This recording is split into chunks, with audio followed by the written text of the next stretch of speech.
मानसिक तप, शारीरिक तप और वाचिक तप केवल दिखावे के लिए नहीं, उसमें सात्विकता हो, उसमें सात्विकता हो। सब जान जाए कि मैं इतना बड़ा, तो काहे को जान जाए?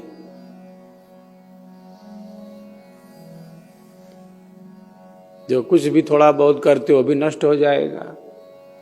क्षणे पुण्य मर्त्य लोकम विसंति, जो कुछ भी अच्छा किया होगा वो भी नष्ट हो जाएगा। जनाने के चक्कर में पड़ोगे तो, माला के चक्कर में पड़ोगे तो, नाम के चक्कर में पड़ोगे तो, जो भी थोड़ा बहुत जीवन में अच्छा किए होगे वो भी चला जाएगा। कन्फर्म है ये,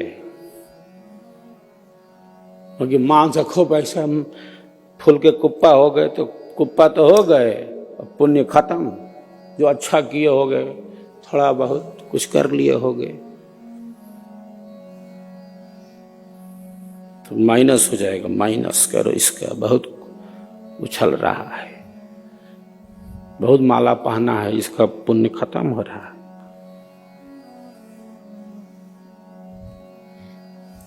तप का अभ्यास कैसे?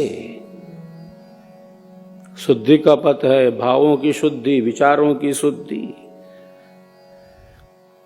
हमको कहा तूने माला पहनाया, उसको कहा तुला पहला दिया, अरे भैया हमको कहा बैठाया, हमको ऐसा कुर्सी कहा दिया, ऐसा सिंहासन क्यों नहीं लगाया, हमारा पोजीशन डाउन कर दिया। जो भी थोड़ा बड़ा बचा है तुम्हारा वो भी चला जाएगा।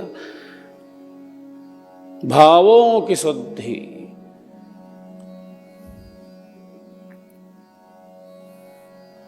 सहज अवस्था, मानसिक तप है। संसार तो परिवर्तनशील है, कोई वस्तु यहां स्थिर रहने वाली नहीं है। तो द्वेष की भावना, कपट की भावना, जब भाव ही अशुद्ध हो गया तब कहां का तप? अभिमान जीवन के पतन का कारण है। निराभिमानी सरल स्नेह युक्त जीवन ही अध्यात्म के ऊंचे पथ पर ले जाता है। भाव शुद्धि का यही अर्थ है। भाव शुद्ध है मतलब क्या? इसका मतलब है अहंकार नहीं है, स्वार्थ नहीं है, परमार्थ की भावना है, सबके हित का चिंतन है। मैं ये हूं, मैंने वो किया, फलाना ढिमाका, खेल खत्म।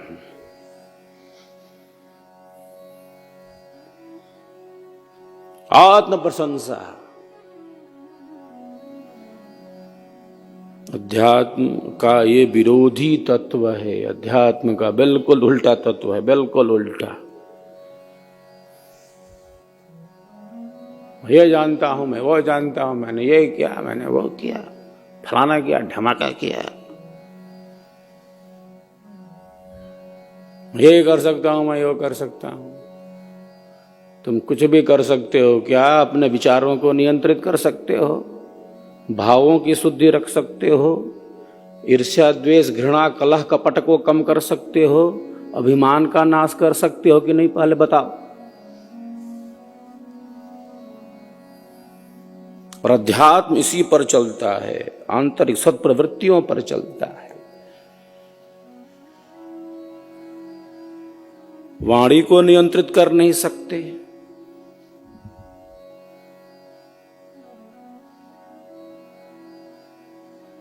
वो कर सकते, वो कर सकते। मन के अधीन है तो क्या कर सकते हैं? जैसा जैसा वो कराता वही करते। वाणी भी वैसी, क्रिया भी वैसी। भाव संशुद्धि रित्ते तत्तपो मानसमुच्यते। भावों की शुद्धि, मतलब स्वार्थ का त्याग है, अभिमान नहीं है, बिल्कुल सहज भाव। अंतरात्मा में प्रेम रस की धारा है, और प्रेम तो है नहीं तो क्या रहेगा, एक न रहेगा। प्रेम का स्थान किसने ले लिया? अहंकार ने ले लिया। मैं और मैं मेरा मेरा मेरा मेरा मेरा ने ले लिया। तो ये तप है क्या कोई मानसिक? ये तप है?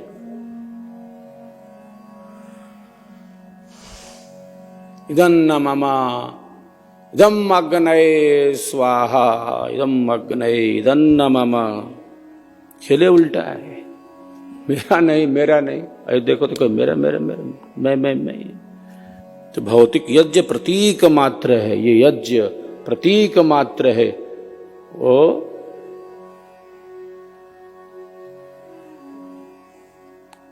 अध्यात्म की तरफ बढ़ने का संकेत करता है।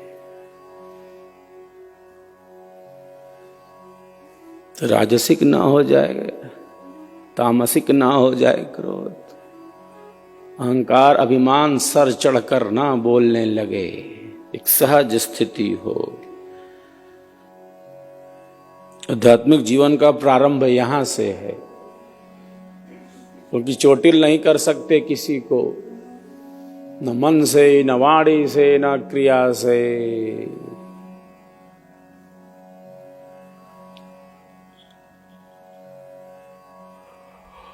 मनस्सेकम वचस्सेकम कर्मण्येकम महात्मनाम।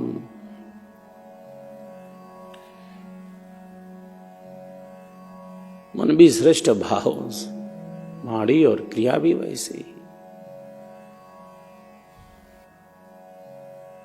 क्रमशः हमारी शक्तियों का विकास होता है। साहब की वाणी इसीलिए तो कहती है, यह तो घर है प्रेम का, खाला का घर नाही। शीश उतारे भुइ धरे, तब बैठो घर माही।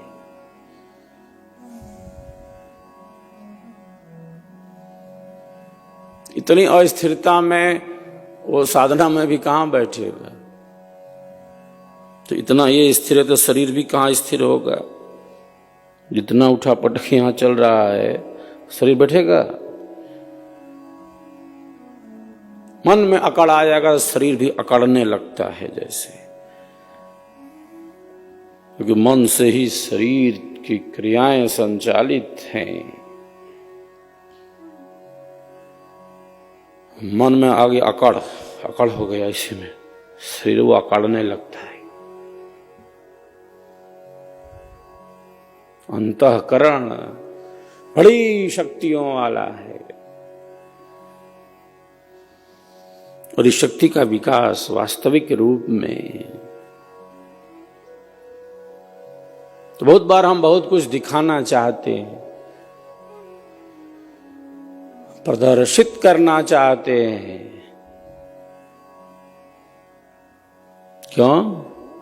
कि यह जो रजस है बहुत बड़ा है, इसका मतलब राजसिक।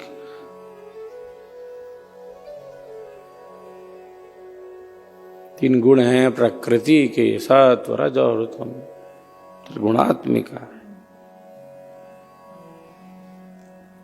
रज और तम, राग और द्वेष ही तो साधना में बाधा उपस्थित करता है।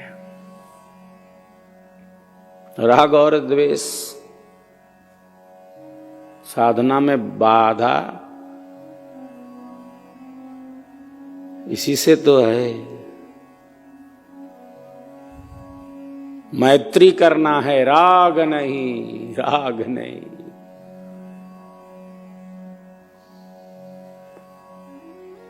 उपेक्षा कर सकते हैं, उपेक्षा करनी है, द्वेष नहीं, घृणा नहीं, घृणा नहीं, है ना? जब घृणा का भाव हो जाता है तो क्या साधना करेंगे? भले भावों की शुद्धि हो, ये विचार, ये भाव निरंतर गतिमान रखने होते हैं। सहज विवेक स्वतः प्रकट करना होता है। शक्ति हमारे भीतर है। धर्म ही जागरूक रखता है सदैव हमको। और क्या है जीवन, क्या है धर्म? सत्य जो है उसका अनुभव करना।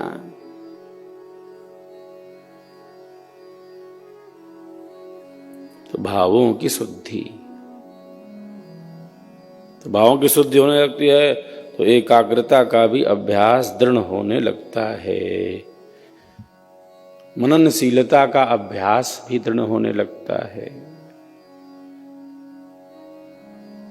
जितना देर स्थिर करना है, जितना देर स्थिर करना है, जहां टिकाना है, जहां ठिकाना है, रोक लिया वहां पर। जहां स्थिर करना है तो स्थिर करना है, स्थित है वहां,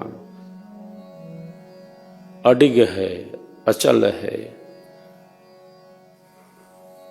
जितनी देर स्थिर करना है, मानसिक तप में है यह, तो रोक लिया जितना देर स्थिर करना है, क्योंकि मन की प्रसन्नता का अभ्यास है ना। पूर्वाभ्यास करना होता है, मुख्य अभ्यास में स्थिति दृढ़ हो। स्थिर करना है तो स्थित है, और जितने समय तक करना है उतने समय तक है। पूर्व में ही उसकी स्थिति कंफर्म है, बिल्कुल। तो मानसिक तपों का यह अभ्यास चित्त की शुद्धि का साधन है, अंतःकरण की पवित्र स्थिति का द्योतक है।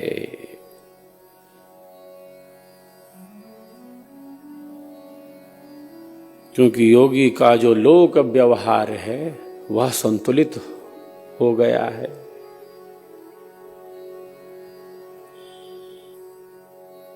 सीधे तो साधना में स्थित नहीं हो सकता,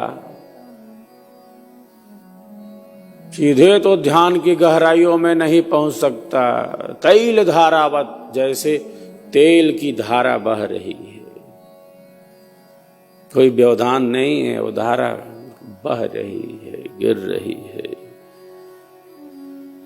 तो धारणा में तो अस्थिरता है, वो स्थिर कर रहा है लेकिन भटक जा रहा है। एकतानता वृत्ति नहीं है उसमें। तो कर लिया स्थिर तो स्थिर है क्या? नहीं, स्थिर ही नहीं कर पा रहा। वो तो अभ्यास कर रहा है, बैठा है, उसके बाद क्या किया? बांधने की कोशिश कर रहा है। मन बांधे सो धारणा, शब्दाकार सुध्यान। प्रायः हम कह देते हैं कि ध्यान का अभ्यास, ध्यान सीख लीजिए, आप ध्यान करिए। प्रायः यह कहा जाता है, और सामान्य अर्थों में कहना भी चाहिए। वस्तुतः ध्यान सिखाया नहीं जाता। आप ध्यान सीखे हैं तो आप सीख लीजिए।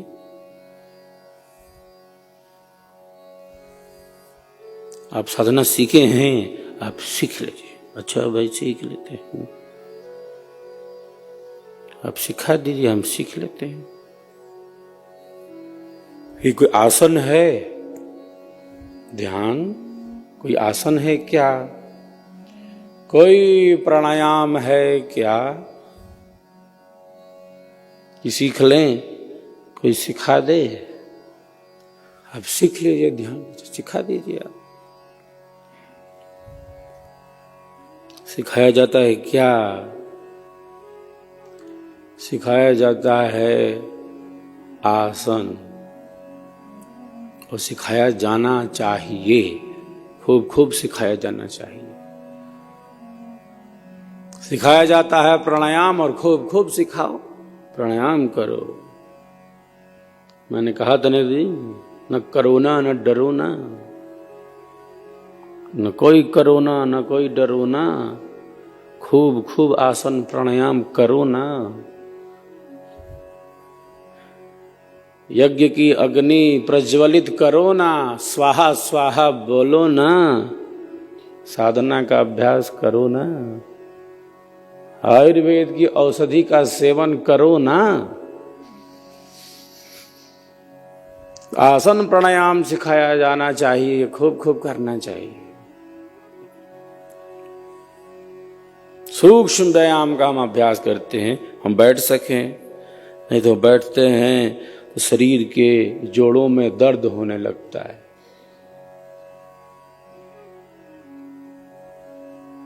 कोई घुटने में दर्द होगा तो कभी कमर में दर्द होगा, तो कभी इस ज्वाइंट्स में दर्द होगा तो कभी उस ज्वाइंट में दर्द होगा। सूक्ष्म व्यायाम है, इसका अभ्यास करना चाहिए। सिखाया जाता है क्या? सिखाया जाता है आसन, रोगों के अनुसार भी आसन है। रोग न हो हेयम दुखम अनागतम, रोग न हो इसलिए भी आसन है, हो गए तो भी आसन। रोगों के अनुसार उन रोगों में उपयोगी आसनों का अभ्यास करना चाहिए। प्राणायाम प्राण शक्ति के संवर्धन के लिए कुछ समय तो अभ्यास करना चाहिए, अल्पकाल के लिए ही तो हो जाए, कोई घंटा दो घंटा बैठ के थोड़ी करना किसी। कुछ समय का ही अभ्यास हो जाए तो सीखना है, सिखाना है क्या? आसन प्राणायाम। जो हम जानते हैं उसका व्यापक प्रकाश होना चाहिए, जो लोक हित समाज हित में है, सबके लिए है।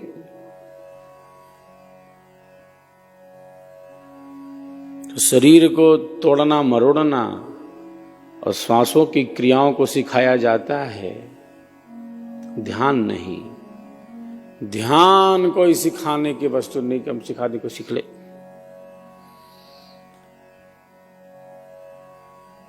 धारणा बतलाई जाती है, देश बंधस चित्तस्य धारणा,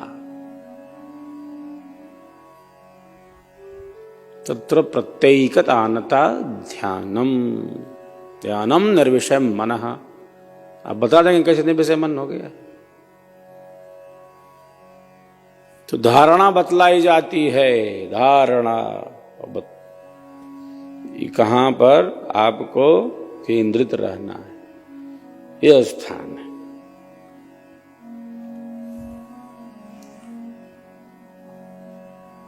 और उसमें व्यवधान है।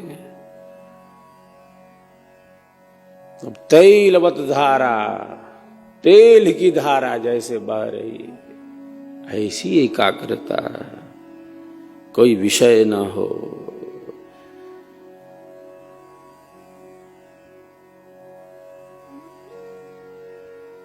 जैसे ध्येय में ही स्थित हो गया हो।